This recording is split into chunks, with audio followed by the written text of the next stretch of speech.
I released an article today titled The Val Meta An Alternative History of Competitive CSGO. And in that article, in that first paragraph of that article, I sort of went on this interesting digression where I started talking about the honeymoon period, this idea of the honeymoon period, or I'll just call it the honeymoon theory for the purposes of this audio recording. And I didn't really intend to go there. I was just sort of trying to come with a way to talk about how I think Valve Valve's changes to the game have sort of get forgotten, and it's more focused on roster changes. I ended up just sort of talking about this honeymoon period idea without really intending to. And when I went back to edit it later, I just sort of was surprised I actually wrote about the honeymoon period because I've never really given it much thought whatsoever. I've never assigned it much space in my brain.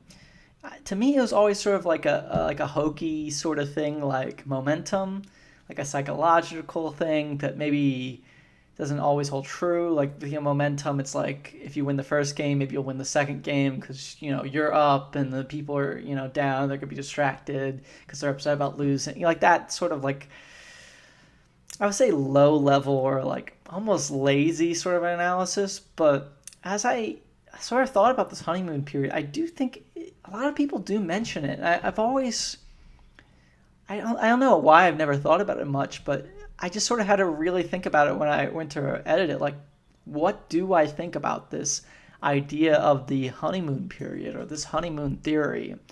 Is it valid? Is it not valid? It doesn't have any explanatory power. And I really didn't have an answer, so I thought I'll just go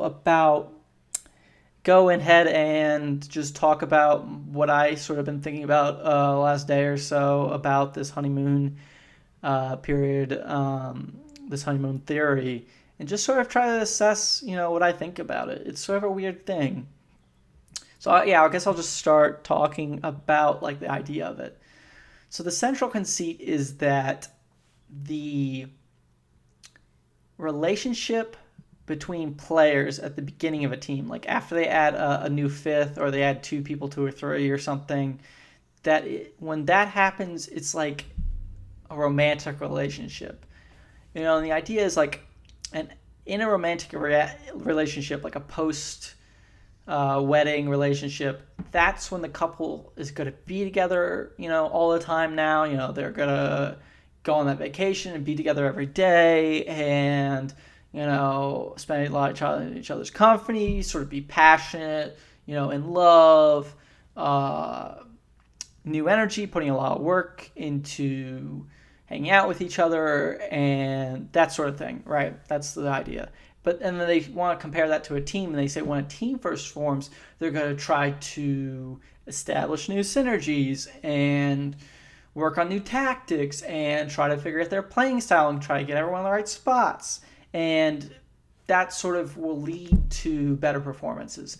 That's why people, when they sort of look at teams, they'll say, well, this is their honeymoon period. This is when they're exceeding, but maybe later down the line, they'll start to slow off. And, if a team is slipping, people will say, well, when those first two results that was their honeymoon period. Now they sort of just cooled off. This is what, people will say. So, yeah, and I thought another interesting thing was this sort of aligns with this theory that Thorin has. And I think if you watch this video, I forget the exact title, it's something like there are no wrong theories or right theories, just interesting theories, something like that. He'll talk about this. He talks about it in other videos, obviously, but he talks about it specifically here. This theory that teams at the very beginning, the first few months, sort of set a baseline or a range where they perform at, like a level. They establish their level, and then throughout their history, forever long they're together, they'll never raise significantly above that level, except with a few very rare exceptions. And specifically for the game of CSGO, because other games like League of Legends are more, fickle. They can change, the patches can change very key elements of the game and how, parts of the game are played.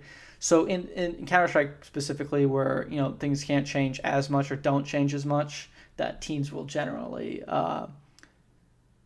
establish a form and then keep to it. But, with Thorne's theory there, I guess at the end of a team's life, you would naturally assume that it's going to have its worst results because that's going to cause the end of the team, right? So, he doesn't say that in his theory, but I think that's sort of the natural assumption is like the best or like the normal level will be established, and they'll never improve on that really, but they can get worse, and that's how the team will eventually break up. That's not really stated by him specifically, but I don't know if that's the implication, but I think that's a natural assumption to make when you think about Thorne's theory on that one. So, yeah, I think I'll just talk about now, like, what positives I see about the theory. So the first thing that comes to mind is that, yeah, when you think about teams, let's look at teams from that August post-player break period, like September to now, and we'll talk about teams that had better results at the very beginning but slowly sort of slumped. So you can actually think of a bunch of teams. First one that comes to mind is NIP. Their first tournament, the first like sort of big tournament of the post-player break era, the post like late summer player break era, was that weird. I don't know the exact name of it. I always mess it up. It's like Star Ladder, I-Series, Star Series, whatever it is called. I always forget the name. I always mess it up. But yeah, that tournament, NIP won that, and they won that with Michael Laley back in the lineup as a stand-in for Pyth or Pith, or however you say that, who was out with an injury, right? So that was their first event with this new guy, new 5, honeymoon period. They win it, right? And then they don't win another tournament when they play with Michael Laley for the next few events. And then the first tournament back with Pith at IEM Oakland, they won that. They beat SK in the finals of that one. So that's an obvious thing. The first 2 results, brand new lineup, they win. So that's an obvious plus for the theory. Navi is another one. I actually messed this up in my last order recording. I forgot to mention Navi at Star Ladder, Star Series, or whatever it's called. They actually got grouped, and then they had their 2 results and their 2 bad results. Before last audio recording, I said just they had 2 good results and 2 bad results. The 2 good results was they came in first at ESL 1 New York, and they came top 4 at Epicenter, and then they didn't make it out of groups at ESL Pro League Season 4 and IEM Oakland. So, but it's still if you look at the general trend, like bad result, got grouped, good result, bad result, bad result. I think, it's more the better results are at the beginning. Well, if you put, more, the last 2 were the worst 2. So the better results sort of are closer to the beginning, right? Well, I guess Epicenter sort of split because that's the middle one. Yeah, but it's like 0, 1, 1.5, 1.5, 0, 0. So I don't know if you guys are following what I'm talking about. But yeah, so better results, the more good results at the, so it's like 1.5 to a half if you split the middle one in halves, right? Hopefully you guys understand what I'm saying on that one. And then let's look at a different team, Liquid. Their first result ever with that team on LAN with Pimp was their best. They made it out of the groups at ESL 1 New York, top 4. They lost to Navi. Another team would be Cloud9. They had good results at Toronto, Northern Arena Toronto. They came in second. Then they had a good Bucharest. They didn't do well at E-League in the group stage, but then they won ESL Pro League Season 4. They beat SK in the finals on their home turf, that narrative. And then they actually had all these bad results. They didn't make out of the groups at DreamHack Winter. They didn't make out of the groups at ECS Season 2 finals. And they didn't make the major. They didn't get through that, the main qualifier, Swiss. So yeah, their beginning results were better, and their end results were worse generally. There was that little mix-up where, like, first they had the bad group stage at E-League Season 2, and then they had the biggest result. But generally, if you look at the overall trend, the better results at the beginning, worse results at the end. Another team, let's say Dignitas, they had good results, then they won Epicenter, and then they sort of got grouped a bunch. And they made it to the playoffs at the major, but then they lost in the first round. And that's when they're called North or whatever. But yeah, they had the better results in the beginning. So a lot of teams, that I'm mentioning here, have this sort of pattern, better results than slowly weaker over time. And now there's a bunch of roster changes, so we'll see if this cycle starts again. But the only exception I can really think of that like sort of had bad results and then got significantly better is Optic. And that sort of makes sense because Stanislaw was put into the in-game leader role, and he hadn't had that in a while. Daps was always the in-game leader in Conquest and Optic, so he sort of had to get used to it, and they sort of slowly, if you look at term after term, you'll see this sort of progression, improved their T sides and made them more tactically diverse. And yeah, Optic hit like this really sick peak over those 2 weeks, those 2 weekends at E-League Season 2 and ECS Season 2, the finals. Yeah, so they got made it first place at E-League Season 2 and second place at the E-League ECS Season 2 finals. So that was when they had their two good results. But it makes sense sort of why they got better because of the tactics of Stanislaw and their improving T sides. Yeah, so there's a lot of evidence that teams, just looking at this specific period, but I'm sure if you go back to past periods, I won't do that, obviously, for sake of time, but I mean, I wouldn't be surprised if it's sort of a similar sort of pattern develops.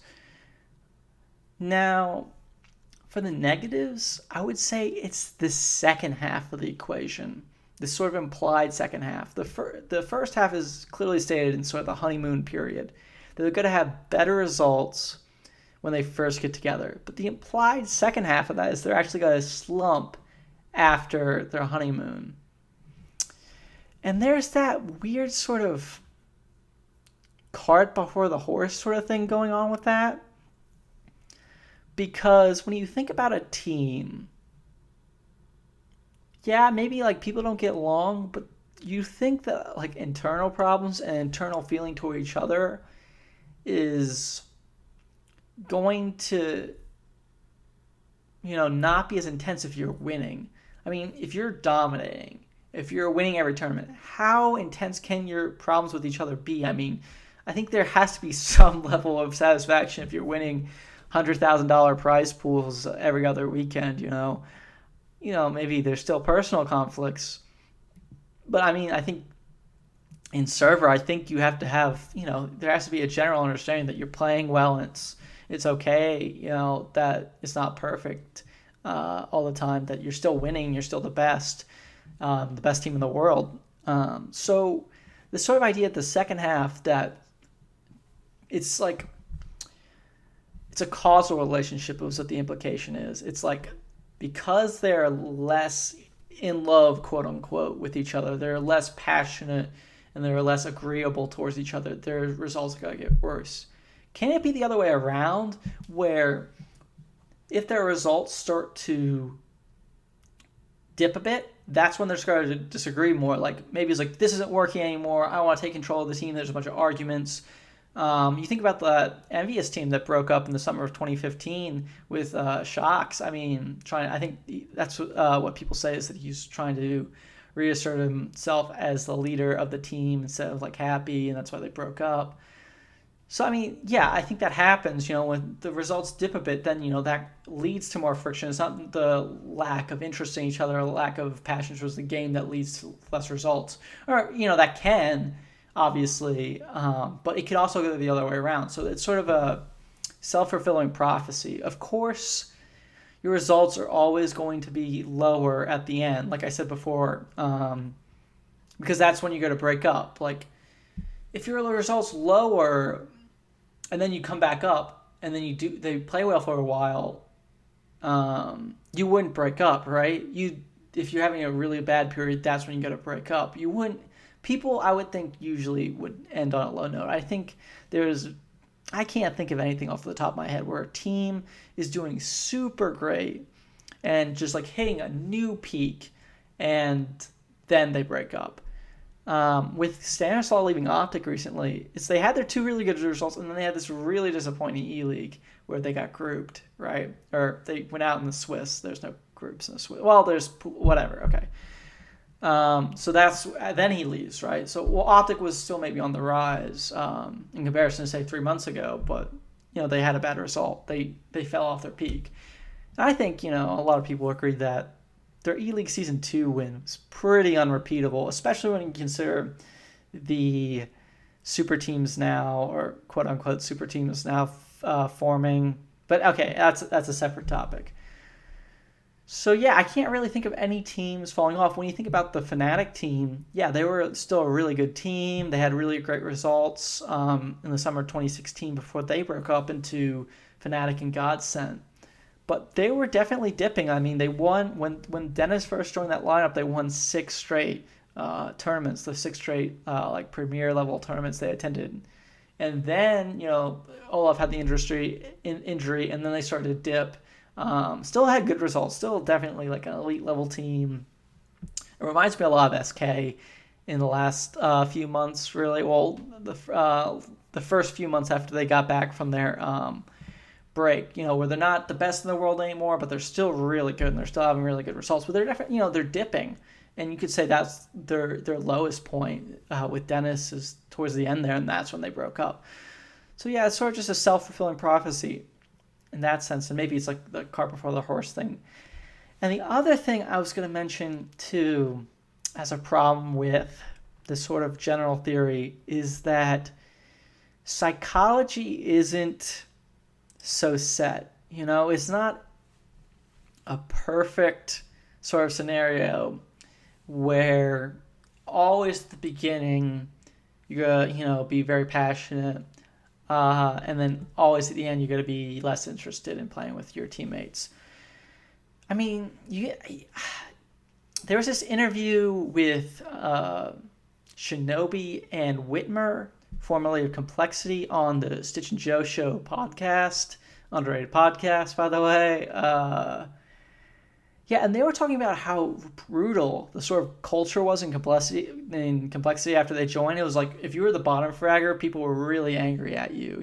That's if you were consistently the bottom fragger, you knew you were going to be on the team, and the team environment was really negative. This is a team that's sort of frequently going through changes. So where's the honeymoon period there?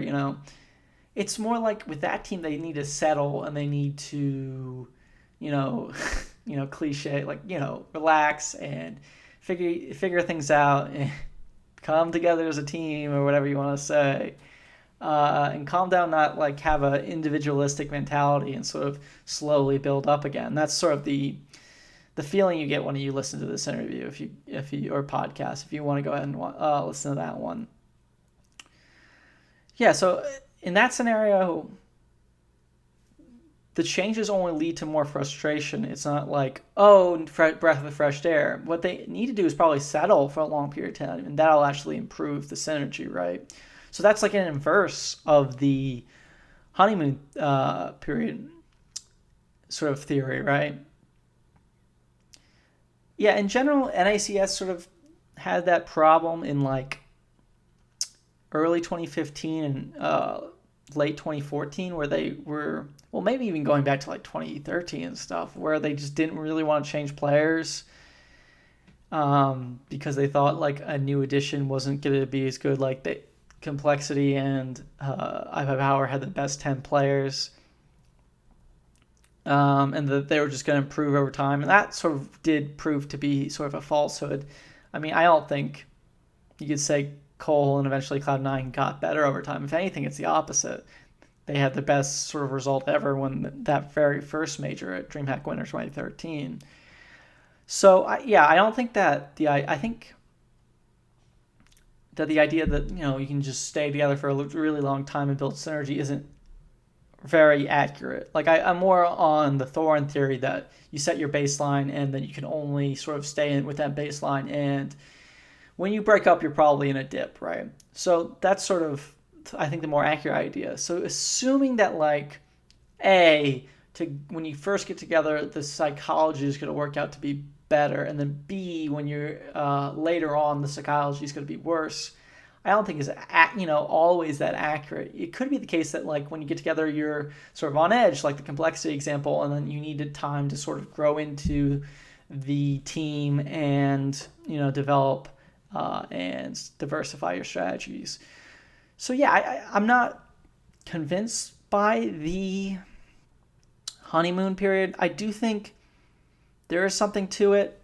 You do see more teams succeeding at the beginning than the end.